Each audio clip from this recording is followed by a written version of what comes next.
On dit jamais 203 après Brest 2, il y a eu donc Brest 3, des petites maisons nichées dans la verdure, c'est la Cavale Blanche, sans oublier évidemment le grand plateau hospitalier. On en parle tout de suite avec François Ollier.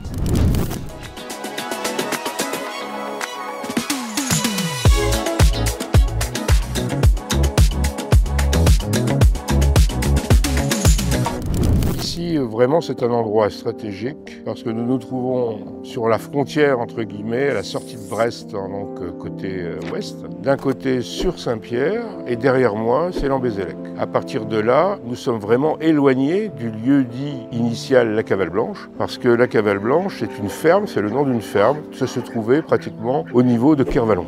Autour de la ferme s'est construite une ZUP dite 3, après Bellevue, où j'habite d'ailleurs, qui était une volonté politique du maire de Georges Lombard de mettre à la portée des Brestois la campagne à la ville.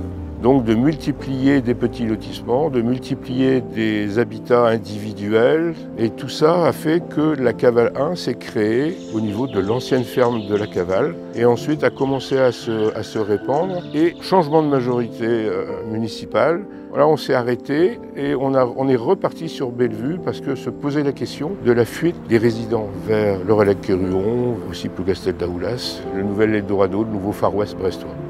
Comme c'était des ensembles, je dirais, assez standards, c'est-à-dire un pôle de magasins, un pôle de services et puis un ensemble de résidences, la Cavale 1 s'est créée dans 77 à peu près, autour de la place Jack London. Et donc ça devait être multiplié jusqu'à l'actuel hôpital de la Cavale.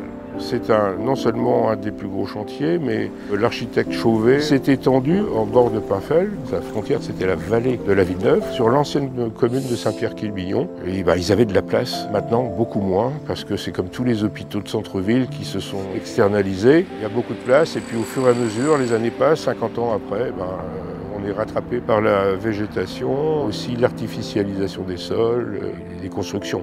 L'hôpital, il n'aurait pas pu s'étendre en centre-ville. Le fait qu'il vienne à la Cavale, c'était parfait et naturel, je dirais. Voilà. Brest-Bellevue, ce sont plus de 17 000 habitants sur 3 km². Les grands ensembles ont remplacé les baraques. Une vie de quartier s'est installée progressivement.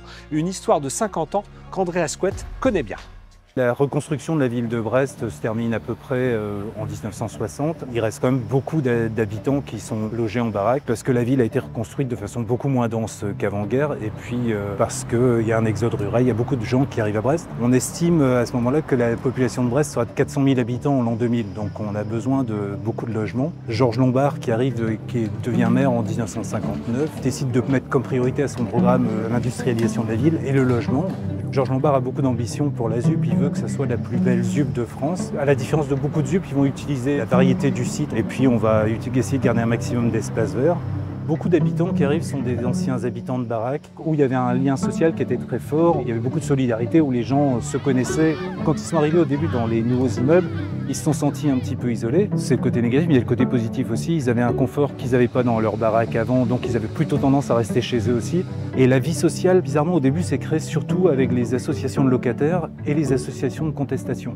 Et ces associations-là ont commencé à créer des fêtes de quartier, des kermesses, des carnavals, des spectacles, des pièces de théâtre qui ont permis d'animer pendant tous les années 70 le quartier. C'était vraiment très courant, très fréquent et ça a été un gros mouvement en fait. Entre 63 et 76, on est tout le temps en construction dans tous les quartiers. L'urbanisme est assez important et c'est assez compliqué parce que les gens commencent à se sentir saturés dans tout cet espace et on demande de plus en plus l'arrêt des constructions.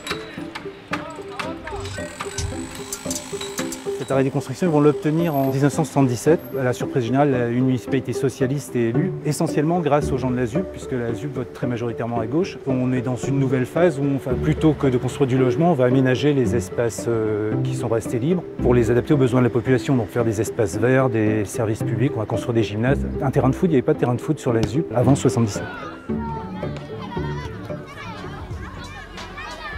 Merci beaucoup de nous avoir suivis dans la découverte de ce quartier de Bellevue et de la Cavale Blanche. On se retrouve très prochainement pour la découverte de nouveaux quartiers brestois. À bientôt.